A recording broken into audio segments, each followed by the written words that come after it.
디모데전서입니다. 6장 3절에서 12절 우리 번갈아 읽겠습니다.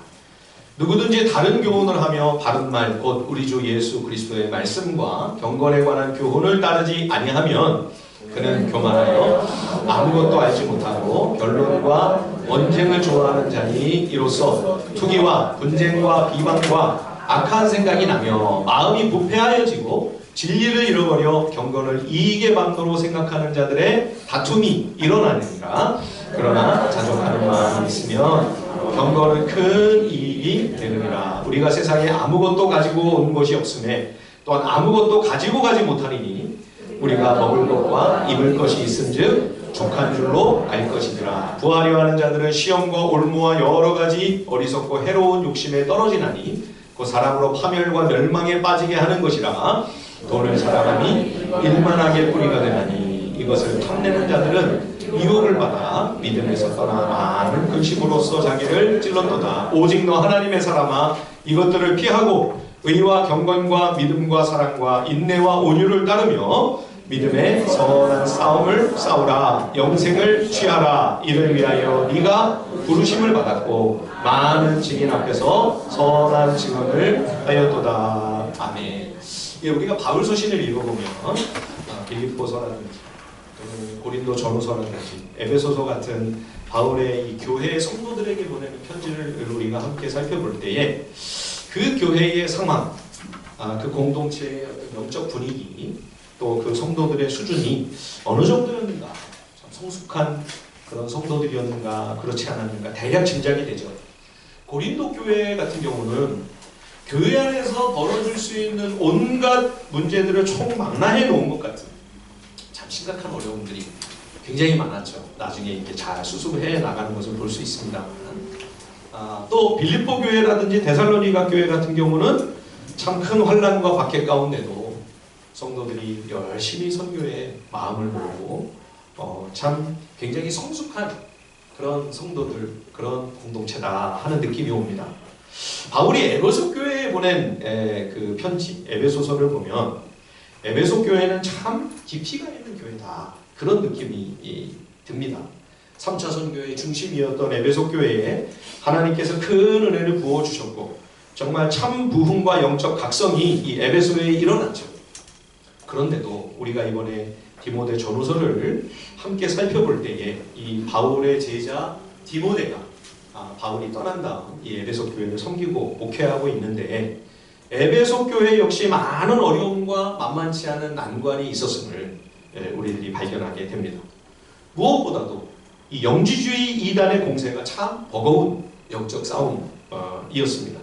후메네오와 빌레도 같은 거짓 사도, 거짓 교사들이 디모데의 가르침과 지도를 따르지 아니하고 아직 성경 말씀에 대하여 분별력이 없는 미성숙한 그런 성도들을 유혹하려고 혈안이 되어 있었죠. 예. 자, 그래서 오늘 본문 6장 4절을 보시면 공동체 안에 자꾸 다툼과 논쟁을 일삼는 겁니다. 이것은 하나님의 선하고 거룩한 열매를 맺는 주의 일이 아니죠. 예, 이 악하고 못된 지도자들이 자기의 영향력을 더 크게 만들고 그 세를 과시하기 위해 하나님의 일을 행하는 것이 아니라 자기를 위한 인간의 일에 몰두하고 있었던 것이죠. 이렇게 되면 교회 안에 반드시 분쟁이 벌어지게 됩니다.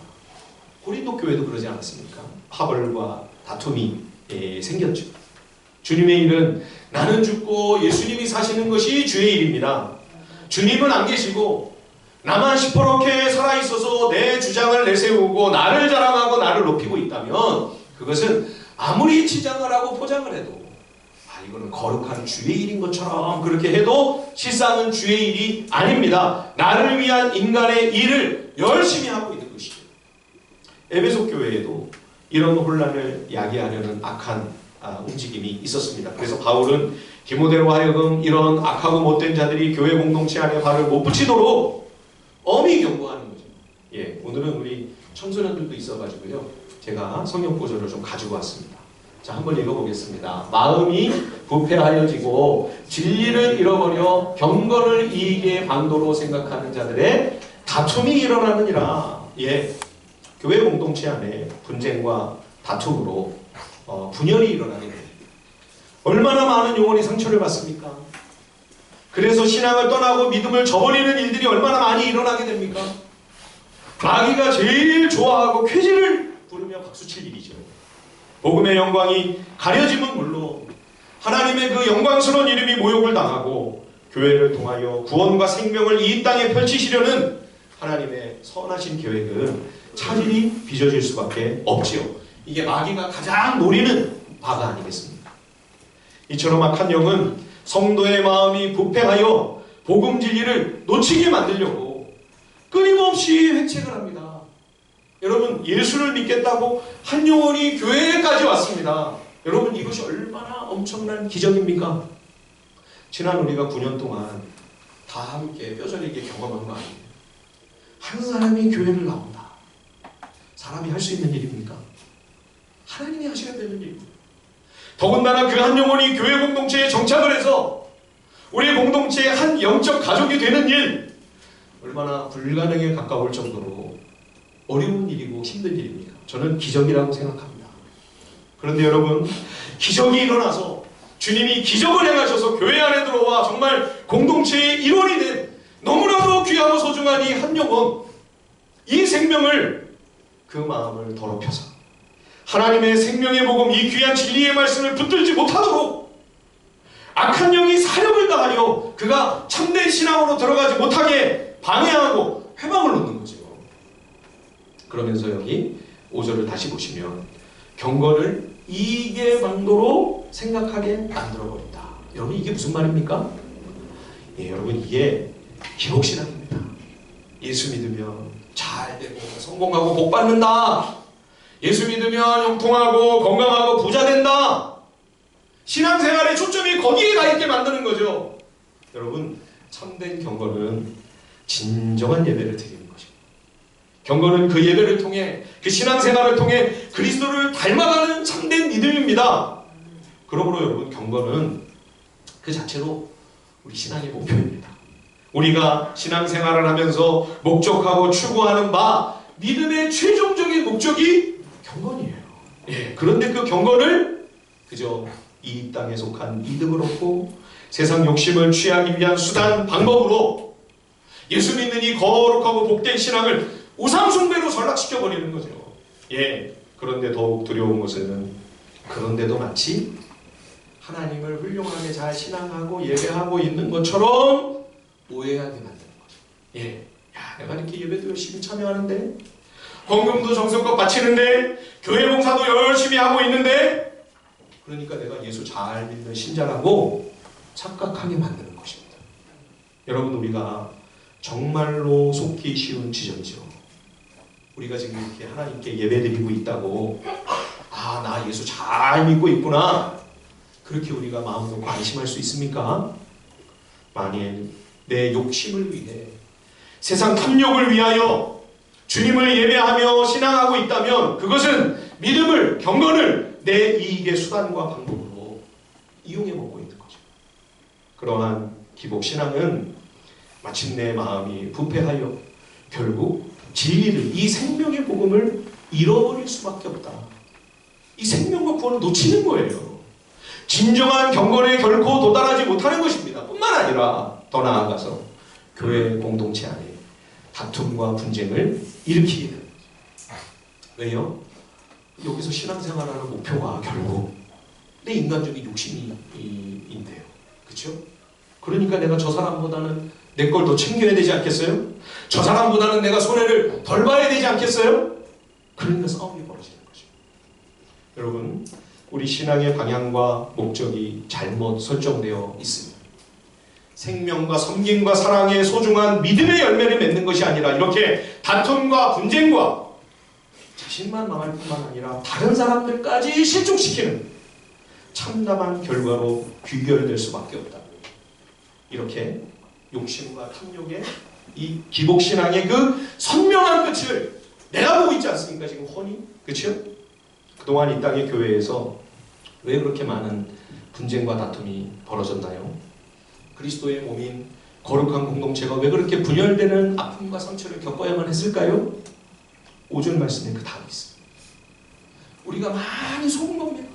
예, 진정으로 하나님을 높이며 주님을 쫓아가며 정말 예수와 같은 삶을 살려고 하는, 주님을 닮으려고 하는 그런 참된 경건, 순수한 순전한 경건이 아니라 예수 믿고 세상에서 좀 복받고 잘되고 형통하고 좀 남부럽지 않은 그런 좀 삶을 살아보자. 그 인간적인 욕심과 탐욕에 안주하면서도 그래도 그것이 예수를 믿는 것이고 그게 기독교 신앙이라고 우리가 많이 속고 착각했던 것이. 예, 그것은 신앙의 방향이 결코 성경적이지 않습니다. 오늘 사도 바울은 디모데로 하여금 에베소 교회가 추구해야 할 진정한 경건, 참 신앙의 길이 어떤 것인가, 그 믿음의 올바른 초점을 잃어버리지 않도록 성경적인 바른 신앙의 방향을 우리에게 제시해주고 있는 거죠. 자, 우리 6절 한번 다 같이 한번 읽어보십시다. 우리 한 목소리로 다 함께 시작. 그러나 자족하는 마음이 있으면 경건은 큰 이익이 되느니라. 아멘. 여기 6절 말씀이 그러나로 시작이 되죠.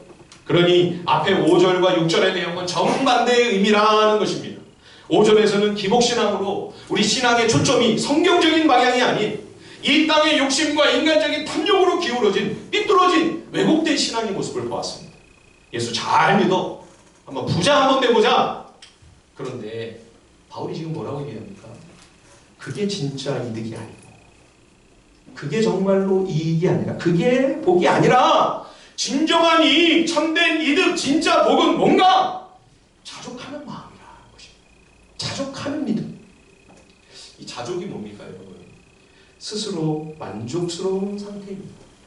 남부럽지 않은 감사한 마음, 스스로 부족함이 없고 너그럽고 여유롭고 넉넉한 마음, 이것이 자족하는 믿음입니다. 이거야말로 성경적인 신앙이요, 이것이 참된 경건의 열매다. 이게 진짜 복이다.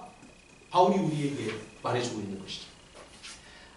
바울이야 워낙 배운 것도 많으니 또 가진 것도 많은 부자였다면서요. 그 집안이 대단히 빵빵한 집안이었다면서요. 그 신분도 당시 로마 제국에서 로마 시민이라고 하는 높은 지위였으니까, 그러니까 마음이 그렇게 넉넉하고 여유롭고 누구 부러워할 것도 없고 쥐고 있는 카드가 나옵니까? 예? 그러니까 만족스러웠겠죠. 여러분 그런 생각이 드시나요? 예수 믿기 전에는 그랬을지 모릅니다. 예수 믿은 다음에 주님을 만난 다음에는 오히려 바울이 참 가난했어요. 예. 그리고 몸이 늘 아팠습니다. 예. 너무 궁핍해서 선교하는 과정에서 내내 고생이 참 많았죠. 복음의 불모지의 교회를 개척하느라 스스로 노동을 해가면서, 일을 해가면서 자기가 스스로 자기 생명을 책임져가면서 말씀을 전해야 하는 참 고되고 고단한 사역을 감당하지 않았습니까? 그런데도 그는 그 만만치 않은 상황에서 나는 자족하기를 배우고 훈련했다, 이렇게 고백을 하고 있죠. 자, 빌립보서 한번 우리 같이 한번 보실까요? 자, 함께 한번 읽어보겠습니다. 시작. 내가 궁핍함으로 말하는 것이 아니니라. 어떤 형편에든지 나는 자족하기를 배웠노니 나는 비천에 처할 줄도 알고 풍부에 처할 줄도 알아. 모든 일 곧 배부름과 배고픔과 풍부와 궁핍에도 처할 줄 아는 일체의 비결을 배웠노라. 내게 능력 주시는 자 안에서 내가 모든 것을 할 수 있느니라. 아멘. 예, 내가 궁핍함으로 말하는 것이 아니니라. 이건 무슨 얘기예요? 바울이 지금 궁핍한 상황이라는 것입니다. 예, 어떤 때는 정말 끼니를 걱정해야 될 정도로 선교 후원이 끊어지면 선교사가 어떡하겠어요? 그렇죠? 오죽하면 자기 생계를 위해 일을 해야 했겠습니까? 예. 하지만 그럴 때도 원망하고 불평하고 낭망하고 좌절하거나 절망하지 않았다는 것입니다. 또 하나님께서 여유있게 넉넉한 형편을 주실 때도 있었습니다. 그럴 때는 감사함으로 그 주신 은혜를 누리며 어렵고 힘들어하는 동역자들과 이웃들에게 그것을 베풀면서 주의 은총을 함께 나누며 감사함으로 그것을 같이 누리는 것이죠.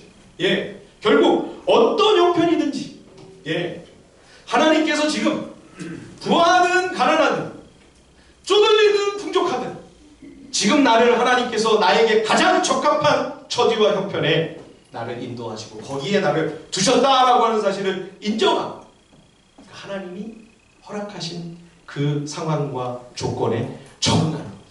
내가 적응하는 거예요. 그 조건을 바꾸려고 애를 쓰는 것이 아니라, 그래서 내게 능력 주신 자 안에서 내가 모든 것을 할 수 있다. 이 고백은 내 사전에는 불가능한 것이 없습니다. 기도만 하면 나는 다 응답이 되니까 안 되는 일이 없습니다. 그런 얘기가 아니에요. 어떤 형편에서든지 저는 적응할 수 있습니다. 어떤 상황이든지 그 바깥의 환경과 조건에 의해서 내 마음이 흔들리는 것이 아니라, 돈이 있으면 기뻐하고 없으면 우울하고 그런 것이 아니고, 어떤 처지에서도 내 마음 중심을 견고하게 지키며 믿음을 잃지 않고 감사함으로 주님과 동행하는 믿음의 길을 걸어갈 수 있는 그 훈련, 그 배움을 자기가 통하여 자족하는 믿음에 이르게 되었다라고 하는 고백인 거죠. 어떻게 바울이 이런 믿음의 자세로 살아갈 수 있을까요? 그것은 무엇보다도 그리스도 안에서 하나님께서 그에게 주신 구원의 풍성한 은혜 덕분입니다. 여러분, 은혜가 뭡니까? 은혜는 가장 최고로 가치 있는 선물을 말합니다. 예, 하나님께서 우리에게 주신 가장 귀한 선물, 그게 뭐죠? 예수 그리스도죠. 예, 딴 거 말씀하시려고 하셨죠? 예. 예수 그리스도입니다. 하나님의 아들. 하나님께 그보다 더 소중하고 귀한 게 어디 있습니까? 그 아들을 우리에게, 나를 위하여 이 땅에 보내주셨습니다. 우리가 이 세상에서 겪는 모든 불행의 원인은 여러분 죄가 아닙니까? 죄라고 하는 것은 성경에 하나님을 거역하는 겁니다.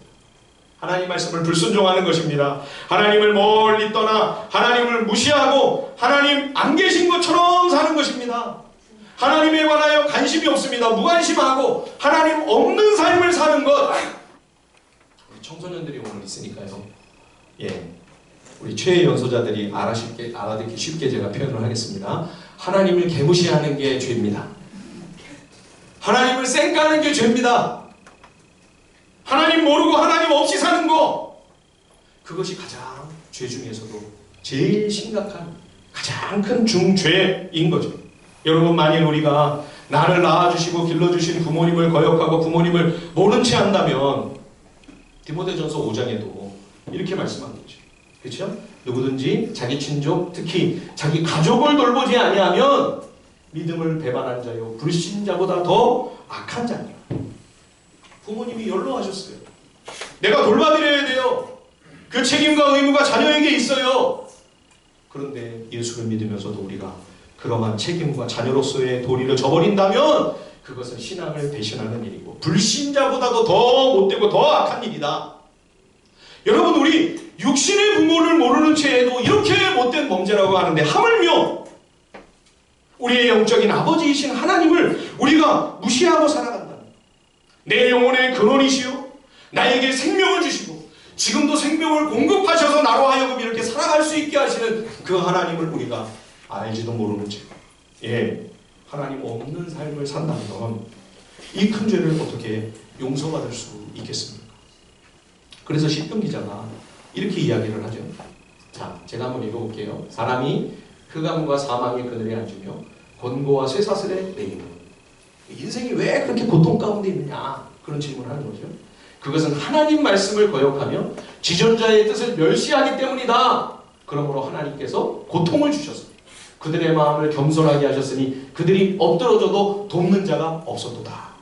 그런데 이에 그들이 그 환난 중에 여호와께 부르짖으니 그들이 그 고통에서 하나님이 구원하여 주시고 흑암과 사망의 그늘에서 인도하여 내시고 그들의 얼거맨줄을 끊으셨도다. 여호와의 인자하심과 인생에게 행하신 기적으로 말미암아 그를 찬송할지로다. 예, 우리가 이 땅에서 많은 환난 고통을 겪는 그 주된 이유가 뭐냐? 그거 한 가지만이라고, 그 원인이 그거 하나밖에 없다고 이야기는 할 수는 없으나 가장 핵심적인 주된 이유는 하나님 무시하고 하나님 없이 살기 때문이라는 거죠. 그래서 고통 가운데 처할 때 아무도 돕는 사람이 없는데, 그래도 비로소 그제서라도 하나님을 찾고 하나님께 도우심을 구하면 하나님이 외면하지 않고 도와주신다는 거죠. 뿐만 아니라 그 문제 정도만 해결해 주시는 게 아니고 당신의 그 귀한 아들을 보내주시고 우리의 모든 죄에 대한 내 모든 죄에 대한 책임을 대신 지고 십자가에서 피 흘리게 하시고 죄에 대한 모든 대가를 대신 지불하게 하시는 나를 위한 희생의 제물이 되지 않으셨습니까? 그게 바로 예수 그리스도의 십자가죠. 그렇죠? 예수님은 십자가와 부활로 말미암아 죄와 사망의 저주에서 우리를 구해내시고 영원한 생명을 선물로 주셨습니다. 그래서 하나님의 인자하심과 인생에게 행하신 이 놀라운 기적으로 말미암아 그를 찬양하자고 시편 기자가 우리에게 도전하고 있는 거죠. 예수님의 십자가와 부활이야말로 우주에서 가장 놀랍고 신비로운 기적이기 때문입니다. 예수님은 온 인류를 위해 오신 것이 아닙니다. 예수님은 교회의 많은 성도들을 위해 죽으시고 부활하시려고 오신 것이 아닙니다. 여러분, 예수님은 나를 구하시기 위해 오신 하나님의 아들이십니다. 나에게 구원과 생명을 주시기 위해 이 땅에 오셔서 나를 위해 십자가에 죽으시고 나를 위하여 부활하신 주님이십니다. 사랑하는 성도 여러분, 제가 간혹 이 질문을 여러분들께 드리는데요. 오늘도 제가 또 한번 여러분들께 이 질문을 드리겠습니다. 만일 이 세상에, 이 지구에 죄의 용서함을 받고 구원받아야 할 죄인이 나 하나뿐이다. 만약에 나 하나밖에 없어요. 구원받아야 할, 구원해야 할 생명이 나 한 사람밖에 없어요. 여러분, 그래도 하나님은 나 하나를 건지시기 위해 하나님의 아들 예수 그리스도를 이 땅에 보내셨을까요?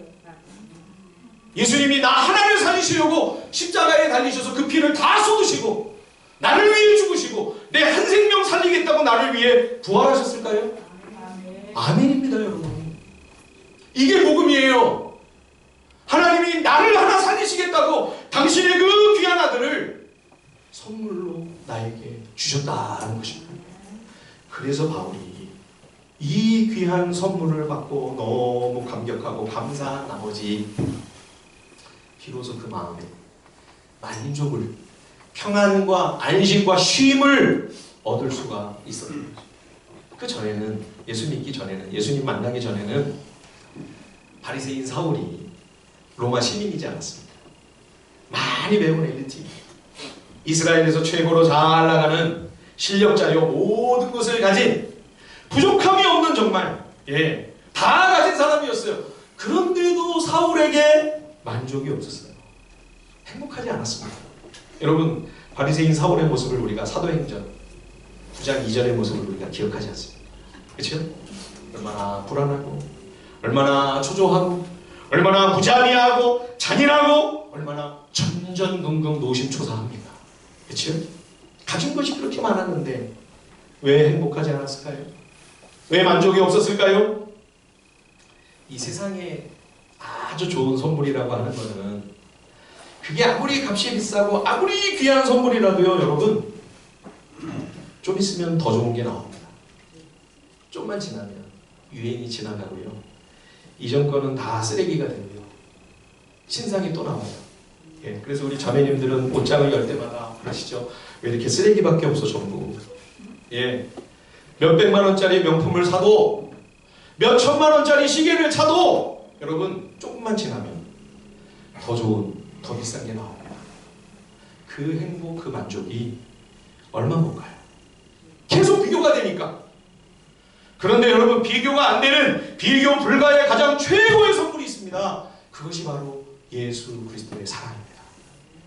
이 최고의 선물은 비교가 안 돼요. 비교 불가. 이전에도 그랬고 앞으로도 영원히 비교 불가. 비교가 안 됩니다. 이보다 더 좋을 수 없습니다. 비로소 참된 행복과 진정한 만족과 감사가, 기쁨이 바울의 가슴속에 가득하게 된 것이죠. 여러분, 이게 자족이에요, 자족. 그래서 바울은 예수님을 만나고서야 비로소 마음에 이러한 만족을 누리게 된 것입니다.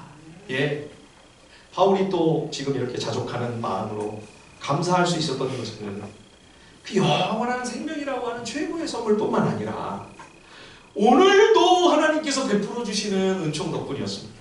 자, 우리 디모데전서, 죄송합니다. 이거 먼저 보여드리면 안 되는데. 이 말씀 제가 빠뜨리는 모양이네요. 같이 한번 읽어볼까요? 6장 7절, 8절 다 함께 한번 읽어보겠습니다. 디모데전서 6장 7절과 8절입니다. 시작. 우리가 세상에 아무것도 가지고 온 것이 없음에 또한 아무것도 가지고 가지 못하리니 우리가 먹을 것과 입을 것이 있은즉 족한 줄로 알 것이니라. 예.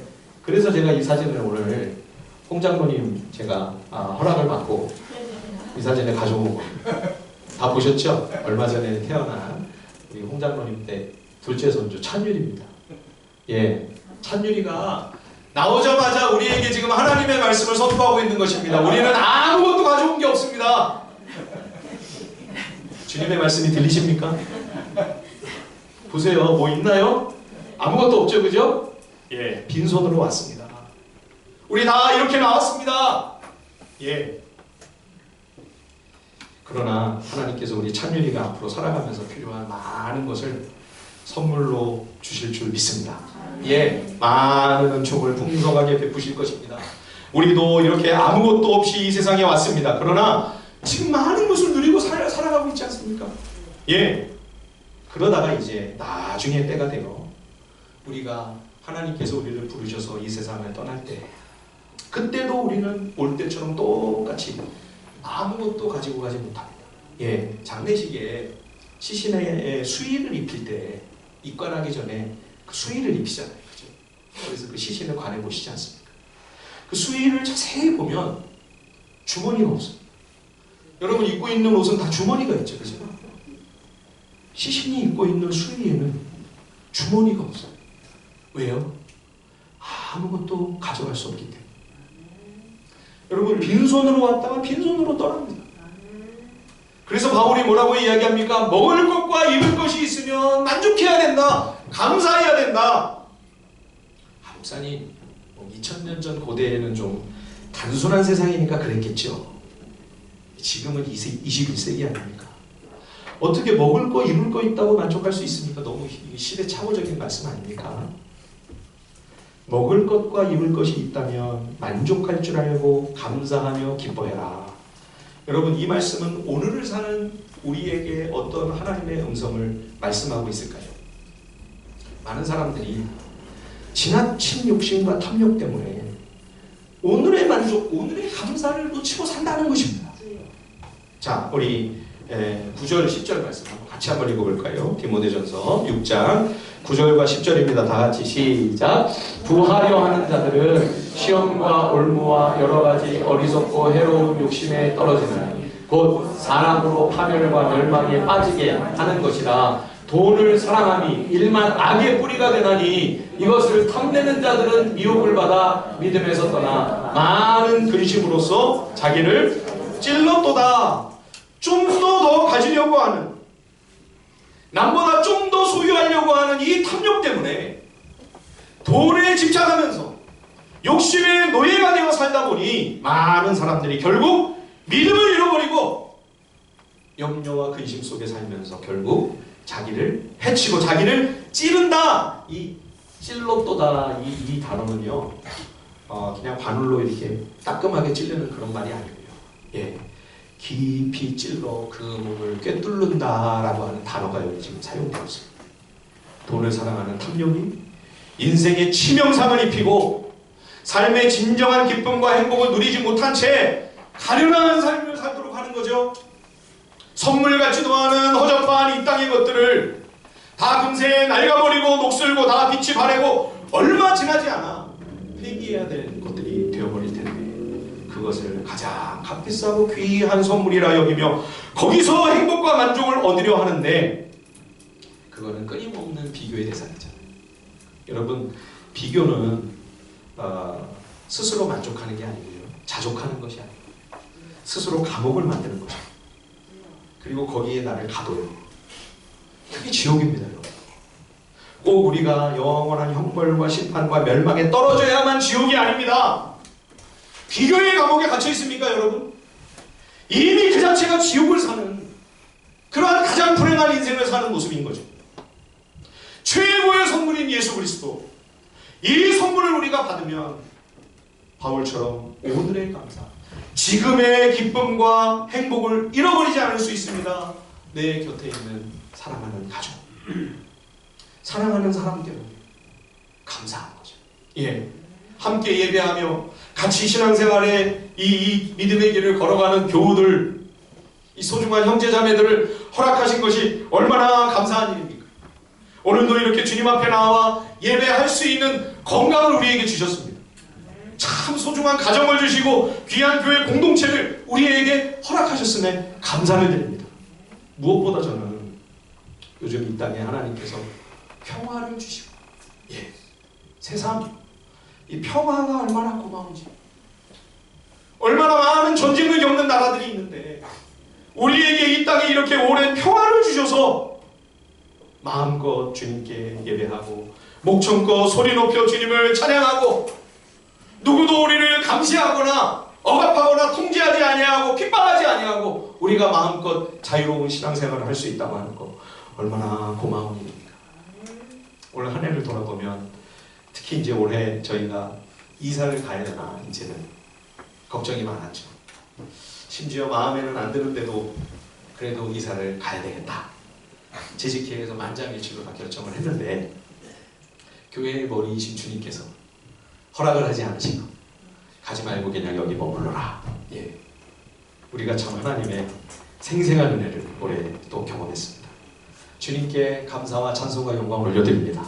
예, 여러분 아보하라는 말을 아세요? 혹시 아보하? 요즘 뭐 젊은이들이 줄임말을 하도 많이 쓰니까 예, 못 알아듣는 한국말을 쓰는데 못 알아듣는 소통이 안 되는 경우가 많죠.